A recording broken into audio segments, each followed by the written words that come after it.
Il se passe quelque chose dans le silence, une présence que vous ne pouvez pas expliquer.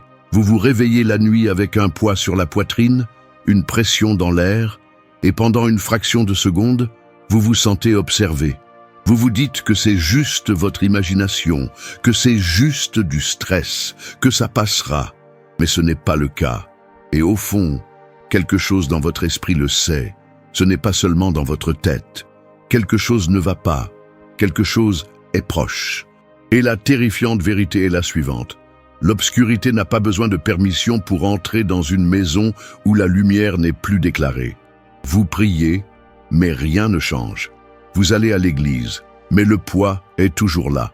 Vous avez entendu des sermons, des versets répétés, même jeûner, mais il y a quelque chose qui vous retient et qui refuse de partir. Pourquoi?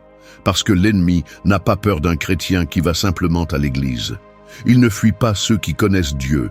Il fuit ceux qui connaissent l'autorité que Dieu leur a donnée et osent l'utiliser. C'est pourquoi vos prières semblent sèches, pourquoi votre maison semble lourde, pourquoi des pensées qui ne sont pas les vôtres envahissent votre esprit dans le calme de la nuit. Parce que les ténèbres sentent que vous ne réalisez pas pleinement ce que vous portez.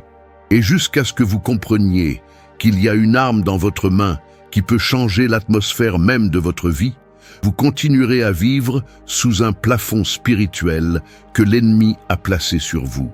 De nombreux croyants vivent sans le savoir, avec des squatteurs spirituels, des forces démoniaques qui ont pris racine à travers des schémas générationnels, des traumatismes, des péchés tacites ou même l'ignorance. Et ils restent parce que personne ne les a jamais confrontés avec autorité. Vous ne pouvez pas rejeter ce que vous tolérez. Vous ne pouvez pas vaincre ce que vous refusez d'affronter. Et vous ne pouvez pas affronter ce que vous ne reconnaissez pas. Imaginez maintenant ceci. Quelqu'un entre dans une pièce remplie de tension, de peur et d'anxiété. Sans dire un mot, ils ouvrent leur Bible, se tiennent au centre de cette pièce et déclarent avec audace « Au nom de Jésus, tout genou fléchira, au ciel, sur terre et sous la terre. » L'ambiance change. L'air devient plus léger. Vous sentez quelque chose changer. Ce n'est pas de l'émotion, ce n'est pas une suggestion. C'est le pouvoir spirituel qui entre en collision avec la résistance spirituelle. Parce qu'il y a des versets qui ne se contentent pas d'informer l'ennemi, ils lui ordonnent de fuir. Mais voici la tragédie. La plupart des chrétiens ne les parlent jamais. Ils mettent en valeur leur Bible, publient des versets sur les réseaux sociaux et répètent ce qu'ils entendent à l'église. Mais ils ne déclarent pas la parole dans leur foyer. Ils ne parlent pas à haute voix de leurs enfants, de leur esprit, de leur passé, de leur traumatisme.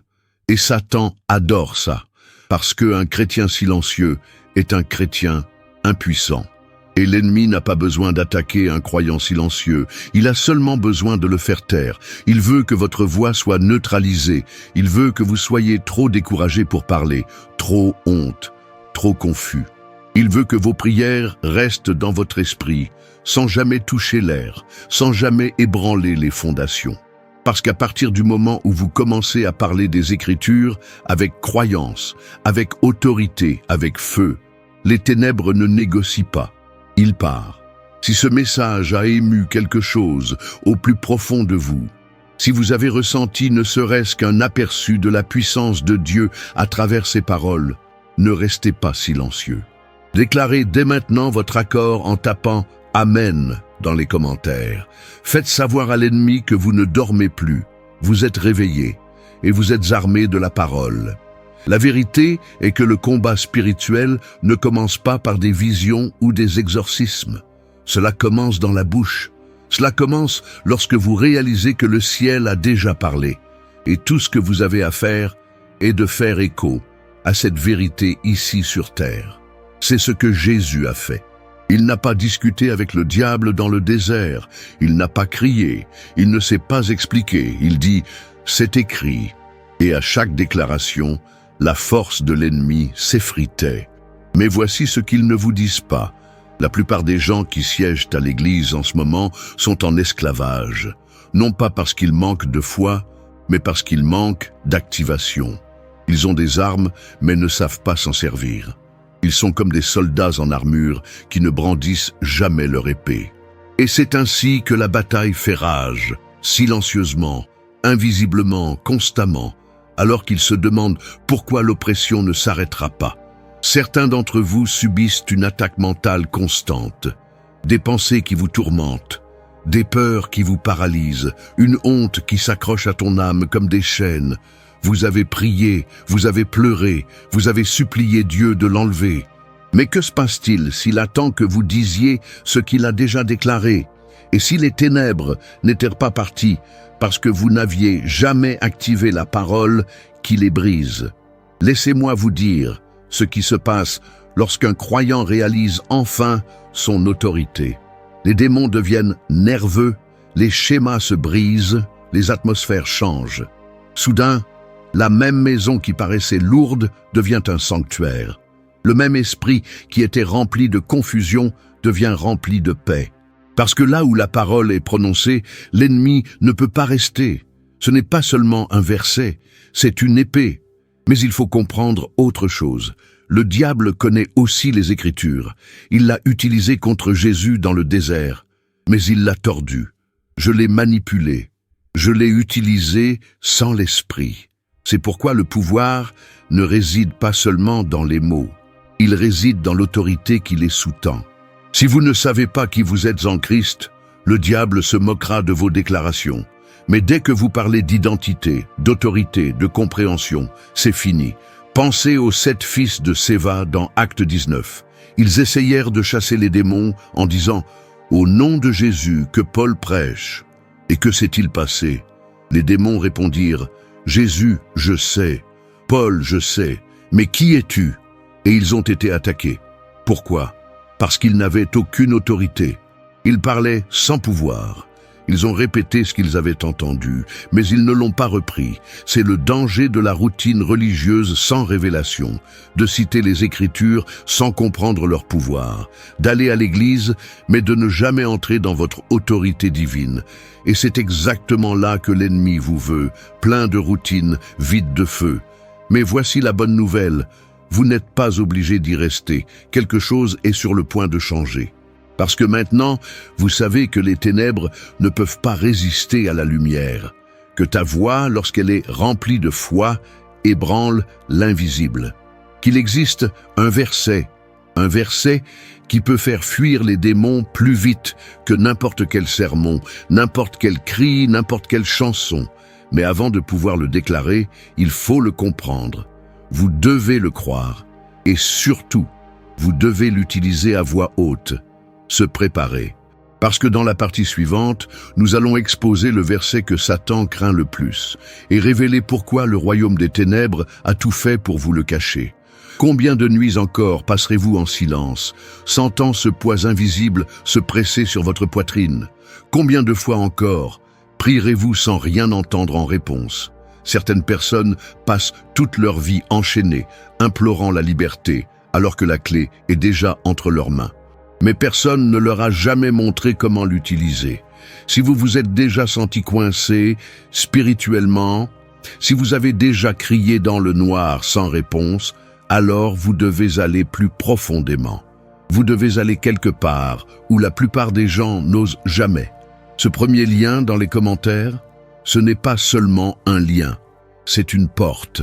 Et seuls ceux qui ont désespérément besoin de transformation y parviendront. Maintenant que vous savez que l'ennemi n'a pas peur de votre religion, de votre routine ou de votre silence, la question devient « De quoi a-t-il peur ?» La réponse est plus précise que la plupart ne le pensent.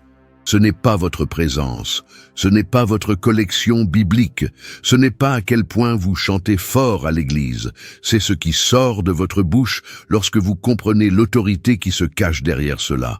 Satan ne fuit pas le bruit. Il fuit le pouvoir, et le pouvoir est libéré lorsque les Écritures sont déclarées avec conviction. Il y a un verset en particulier qui a ébranlé le royaume des ténèbres pendant des générations. Un verset qui, lorsqu'il est prononcé avec une vraie croyance, et pas seulement avec la mémoire, provoque des tremblements spirituels. Et voici ce qui est terrifiant. La plupart des chrétiens ne réalisent même pas que c'est là.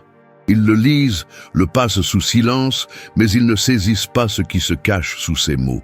Et c'est exactement ce que veut l'ennemi. La Bible nous dit dans Osée 4, 6, « Mon peuple périt faute de connaissance ». Pas un manque de foi, ce n'est pas un manque de prière, méconnaissance. Parce que si Satan peut vous tenir dans l'ignorance, il peut vous maintenir liés, peu importe à quel point vous aimez Jésus. Il sait qu'il ne peut pas voler votre salut, alors il se contente de voler votre autorité. Et il le fait en vous gardant distrait, occupé et bibliquement impuissant. Il y a plus de 31 000 versets dans la Bible. Alors pourquoi celui-ci suscite-t-il la peur dans le royaume démoniaque plus que les autres? Pourquoi a-t-il été enterré sous des décennies de traditions ecclésiales et de bruits religieux? Parce que ce verset ne dit pas seulement la vérité, il l'active. Il ne décrit pas seulement le pouvoir, il le libère. Lorsqu'il est prononcé à voix haute, il ne demande pas à l'ennemi de partir, cela lui commande. Et voici ce qui le rend encore plus dangereux. Ce n'est pas obscur, ce n'est pas caché dans un chapitre oublié de l'Ancien Testament, c'est dans le Nouveau Testament. Cela a été prêché, étudié, cité, mais rarement compris, parce qu'il ne s'enflamme que lorsqu'il est déclaré depuis un lieu d'identité. Lorsqu'ils sont prononcés par quelqu'un qui sait, ils ne se contentent pas de lire des mots anciens. Ils imposent un royaume actuel. Vous voyez, le domaine spirituel opère sous l'autorité légale. Et les Écritures ne sont pas seulement de la poésie divine, c'est la loi. Lorsque Jésus dit dans Matthieu 28, 18, « Tout pouvoir m'a été donné dans le ciel et sur la terre », il ne faisait pas de suggestion. Il transférait le pouvoir. Et lorsqu'il nous l'a donné à travers sa parole, il a fait de chaque déclaration une transaction légale devant les tribunaux célestes. L'ennemi doit y obéir, mais seulement lorsqu'il est exprimé en pleine compréhension de cette autorité. Imaginez maintenant ceci, une femme tourmentée pendant des années par l'anxiété, incapable de dormir, sa maison remplie de lourdeurs spirituelles. Elle a essayé une thérapie, des médicaments et même des séances de délivrance. Mais rien ne fonctionne, jusqu'à ce qu'une nuit, elle se tienne dans son salon, la Bible ouverte, et déclare le verset que vous êtes sur le point de découvrir. En quelques minutes, l'air semble différent. La pression monte. Pour la première fois depuis des mois, la paix revient, pas à cause du son, mais à cause de la puissance qui se cache derrière. C'est de ce genre d'autorité dont nous parlons. Ou considérez ceci, un jeune homme pris au piège de la dépendance, plongé dans la honte, priant les mêmes prières tous les soirs, sans percer. Un jour, il parcourt son application biblique et tombe sur ce verset. Quelque chose bouge. Il ne se contente pas de le lire, il le déclare, à haute voix, encore et encore. Et au cours des jours suivants, les envies commencent à faiblir. Les tentations perdent leur emprise. Il ne se sent pas seulement différent, il est différent. Parce que la parole ne se contente pas de réconforter, il conquiert. Maintenant, laissez-moi vous poser une question personnelle. Qu'est-ce qui vous tourmente? Quel poids portiez-vous en silence, convaincu que cela fait simplement partie de la vie? Cette peur qui vient la nuit, ce cycle qui ne cesse de se répéter, cette froideur dans tes prières. Et si ce n'était pas naturel? Et s'il s'agissait d'une attaque spirituelle, masquée sous forme de dépression, d'anxiété ou de fatigue? Et si la réponse n'était pas plus éprouvante, mais plutôt déclarative? Lorsque vous prononcez ce verset, dites-le vraiment, vous ne suppliez pas Dieu de se présenter. Vous vous appuyez sur ce qu'il a déjà déclaré. Vous rappelez à l'ennemi qu'il est en infraction. Vous ne demandez pas la permission. Vous faites respecter l'autorité. Et voici le secret. L'ennemi le sait déjà.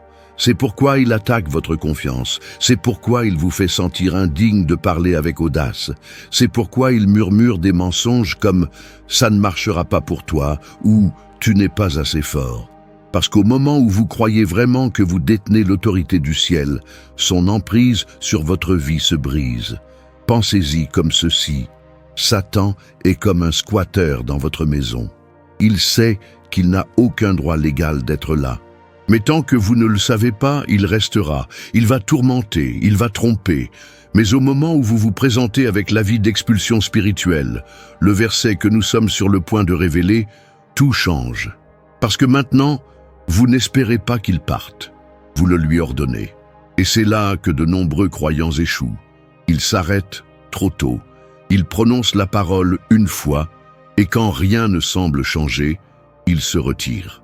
Mais le combat spirituel n'est pas un événement ponctuel, c'est une position persistante. Tout comme Josué a dû marcher autour de Jéricho pendant 7 jours avant que les murs ne tombent, il y a des moments où votre victoire se situe de l'autre côté d'une déclaration cohérente. Il ne s'agit pas de mots magiques, il s'agit d'une foi implacable, de savoir que même si vous ne le voyez pas, le ciel bouge, les chaînes s'affaiblissent, l'obscurité tremble. Et plus vous déclarez, plus votre atmosphère devient claire.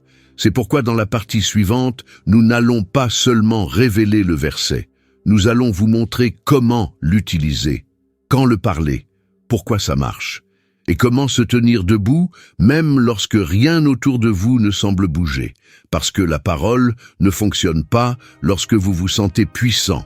Elle fonctionne lorsque vous savez qu'elle est puissante, même dans votre faiblesse. L'ennemi vous a caché cela assez longtemps, mais plus maintenant.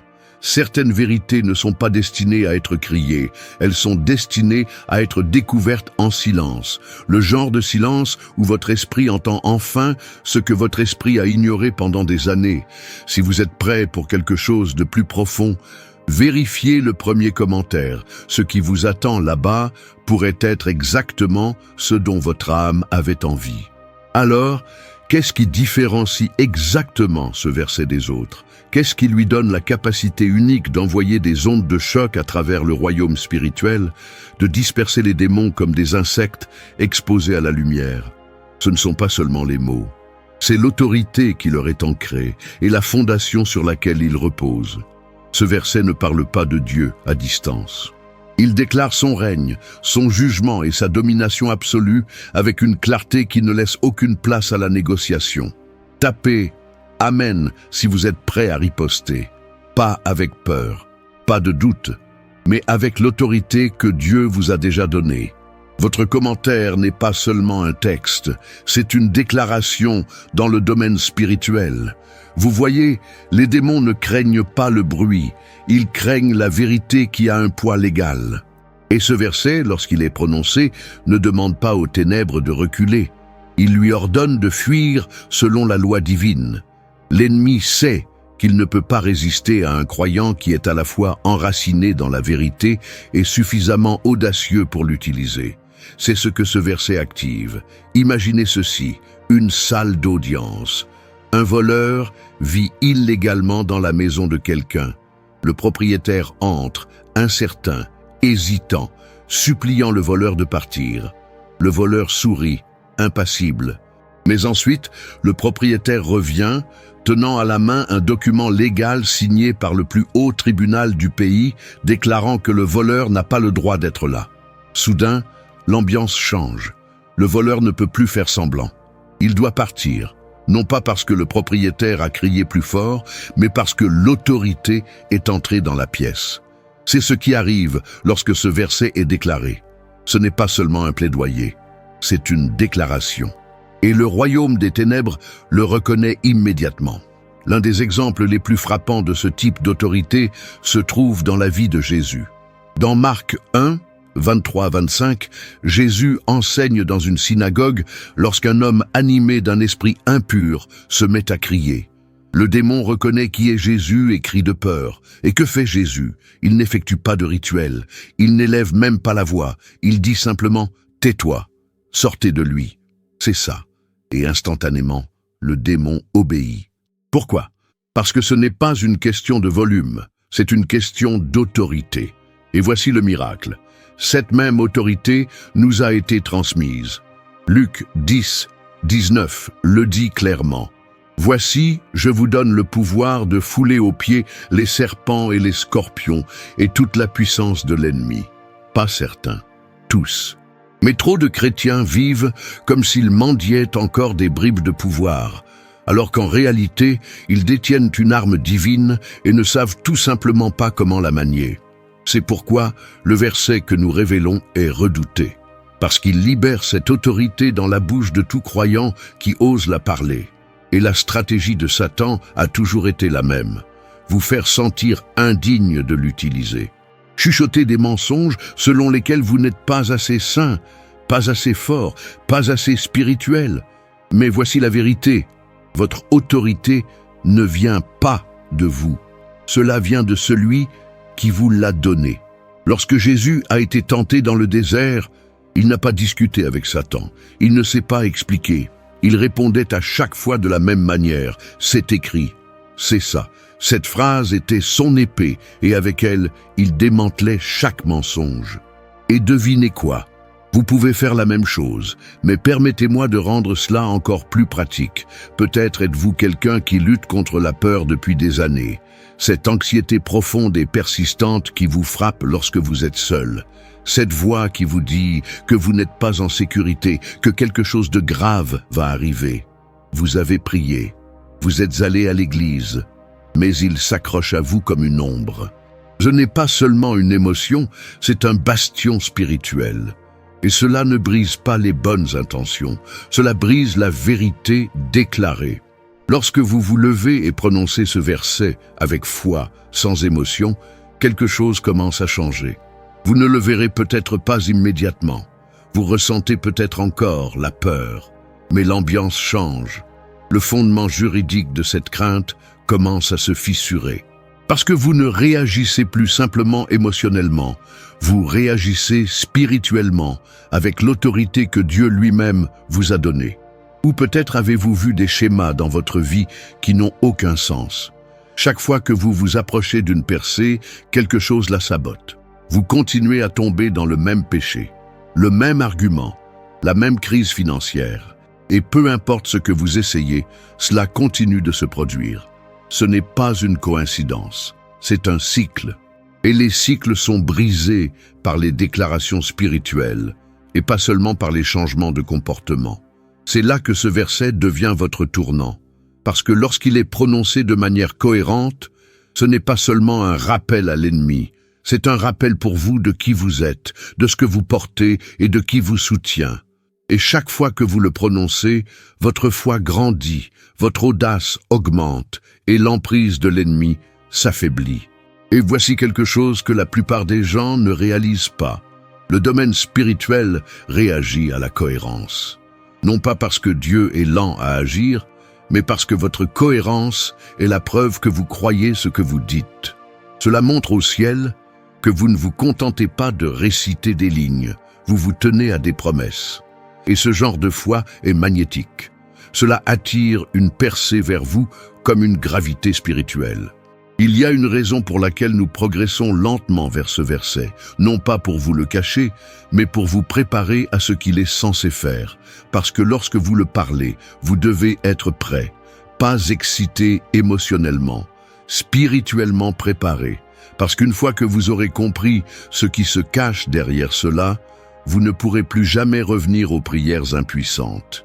De nombreux croyants passent toute leur vie à assister aux offices, à lire des dévotions, voire à prier, mais sans jamais faire appel à ce genre d'autorité. Et Satan est d'accord avec ça. Tant que vous restez silencieux, il garde le contrôle. Mais au moment où vous parlez, parlez vraiment, au moment où vous arrêtez de chuchoter et commencez à déclarer, c'est à ce moment-là que la peur perd son emprise, que les chaînes commencent à trembler et que l'obscurité commence à trembler. Parce que la parole de Dieu n'est pas passive, c'est actif, vivant, plus tranchant que n'importe quelle épée à 2 tranchants. Et quand ça sort de ta bouche, ça part en guerre. Dans la partie suivante, nous allons plus loin. Non seulement nous dévoilerons le verset exact, mais nous vous expliquerons comment le déployer, quand le dire, comment se tenir dessus, et surtout comment surmonter le plus grand obstacle à son pouvoir, le doute. Parce que ce verset ne fonctionne pas pour les parfaits. Cela fonctionne pour les persistants, les audacieux, les brisés qui croient quand même. Et une fois que vous le voyez, dites-le et croyez-le, tout change. Voici maintenant le moment que beaucoup de gens manquent. Ils entendent la vérité, ils entendent le verset, mais ils ne savent pas quoi en faire. Ils le parlent une fois, peut-être 2 fois, puis s'arrêtent lorsque la vie ne change pas instantanément. Mais le combat spirituel n'est pas une simple déclaration, c'est une question de cohérence. Il s'agit d'exercer votre autorité chaque jour, peu importe ce que vous disent vos émotions. Il existe un danger caché dans la culture religieuse moderne. La conviction que si quelque chose ne change pas rapidement, cela ne doit pas fonctionner. C'est un mensonge direct de l'ennemi, parce que les forteresses spirituelles sont comme des racines profondes. Vous ne les retirez pas d'un seul coup. Vous déclarez, vous répétez, vous persistez jusqu'à ce que les chaînes craquent, et ils vont craquer. Pensez à Jéricho. Dieu aurait pu abattre les murs dès le premier jour, mais il ne l'a pas fait. Il a dit à son peuple de marcher, encore et encore, en silence. Et le 7e jour, avec un cri, les murs tombèrent. Pourquoi? Parce que la persévérance est la preuve de la foi. Votre silence pendant la marche crée une pression dans l'esprit. Et quand tu parles enfin, tout se brise. Imaginez maintenant appliquer ce même principe à ce verset. Vous ne dites pas cela simplement pour vous sentir mieux. Vous le déclarez comme un soldat aiguisant une épée. Vous le parlez pendant que la peur hurle dans votre tête. Vous le parlez pendant que l'anxiété monte dans votre poitrine. Vous le parlez alors que rien autour de vous ne semble différent. Et puis, tout d'un coup, tout change. Vous sentez l'atmosphère changer dans votre maison. Vous dormez plus profondément. Vos rêves reviennent. Les relations pleines de tensions commencent à se détendre. La pression financière commence à s'atténuer. Non pas parce que vous avez supplié plus fort, mais parce que vous avez pris votre autorité légale et que vous l'avez utilisée. Voici une vérité que la plupart ne vous diront pas. Les démons n'ont pas peur des prières émotionnelles. Ils ont peur des décrets légaux. Et la parole de Dieu est un document légal. Lorsque vous le dites, vous ne faites pas de suggestions. Vous prononcez un verdict, et le royaume des ténèbres doit s'y conformer. Des gens ont envoyé des témoignages disant qu'après avoir prononcé ce verset pendant seulement 7 jours, leur paralysie du sommeil s'est arrêtée. D'autres disent que les cauchemars ont disparu. Certains disent qu'une lourdeur qui les pesait depuis des années s'est dissipée en un seul instant de vérité parlée. Était-ce magique? Non, c'était une loi spirituelle qui était appliquée. Mais vous devez être prêt à affronter la résistance, parce qu'une fois que vous commencez à prononcer ce verset régulièrement, l'ennemi tente souvent d'intensifier la pression. Pourquoi? Parce qu'il perd du terrain. Il espère que tu arrêteras. Il espère que vous penserez que ça ne marche pas. Mais c'est exactement à ce moment-là que vous continuez, parce que la pression est le signe qu'une percée est proche. Ce que vous faites n'est pas seulement de la dévotion, c'est une guerre. Chaque parole que vous prononcez avec foi libère de la lumière dans les ténèbres, et les ténèbres ne peuvent pas discuter avec la lumière, ils s'enfuient. Alors que nous passons à la dernière partie, demandez-vous ceci: êtes-vous prêt à prononcer ce verset non seulement avec votre bouche, mais avec votre vie? Êtes-vous prêt à devenir le genre de croyant qui non seulement connaît la vérité, mais qui l'utilise également? Parce que dans la dernière partie, tout se met en place. Le verset, la stratégie, la révélation et votre appel à agir. Pas demain, pas la semaine prochaine, mais maintenant. Lorsque vous commencez à prononcer systématiquement la parole de Dieu, en particulier le verset qui fait trembler le royaume des ténèbres, quelque chose d'irréversible se produit, non seulement autour de vous, mais à l'intérieur de vous. Vous ne vous contentez plus de vous défendre contre les attaques spirituelles, vous devenez l'attaquant. Vous devenez la perturbation. L'obscurité qui planait autrefois silencieusement dans votre vie tremble désormais à chaque fois que vous ouvrez la bouche. Et pourtant, voici la vérité. La plupart des chrétiens n'atteignent jamais ce niveau. Non pas parce qu'ils ne le peuvent pas, mais parce qu'ils s'arrêtent juste avant que le changement ne se produise. Ils laissent la distraction, le découragement ou la routine les priver du pouvoir qui leur appartenait déjà. Mais si vous regardez encore ça, je crois que quelque chose en vous refuse de vivre comme ça. Je crois que vous êtes le genre de personne qui sait, au fond de lui, que vous êtes né pour riposter, que vous n'avez pas été créé simplement pour endurer un combat spirituel, vous avez été créé pour le gagner.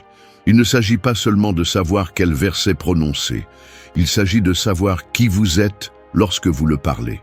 L'ennemi ne fuit pas simplement à cause des syllabes dans l'air. Il s'enfuit lorsqu'il entend un croyant parler des Écritures avec conviction, avec compréhension, avec le feu dans la voix et l'autorité dans l'esprit. C'est alors que les forteresses s'effondrent. C'est alors que des générations de servitude s'effondrent. C'est alors que les chaînes qui retenaient de votre famille pendant des décennies tombent enfin. Ce n'est pas seulement une vidéo, c'est un signal d'alarme. Si vous êtes prêt à arrêter de survivre et à commencer à exercer un pouvoir spirituel, commentez « Amen » maintenant. Que ce soit le moment où tout commence à changer. Vous n'avez jamais été censé vivre dans une défaite silencieuse. Vous n'avez jamais été appelé à vous promener insensible aux batailles qui vous entourent. Vous avez été appelé à être une voix claire, inébranlable, remplie de puissance, non pas la vôtre, mais la puissance de celui qui vous a donné sa parole comme arme. Et voici quelque chose que la plupart des gens oublient. Dieu n'a pas besoin de votre performance parfaite. Il n'a pas besoin d'éloquence. Il a besoin de volonté. Il a besoin d'un cœur qui dit « Je dirai ta vérité, même si je ne vois pas encore les résultats. Je te ferai confiance même lorsque l'obscurité deviendra plus forte.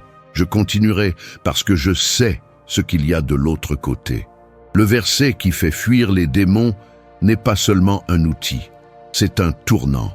C'est le moment où le ciel commence à se déplacer dans votre direction, au moment où vous arrêtez de survivre et commencez à vous battre, au moment où vous réalisez que vous n'avez pas besoin d'être un pasteur, un érudit ou un géant spirituel. Vous avez juste besoin de parler, avec foi, avec le feu et sans crainte.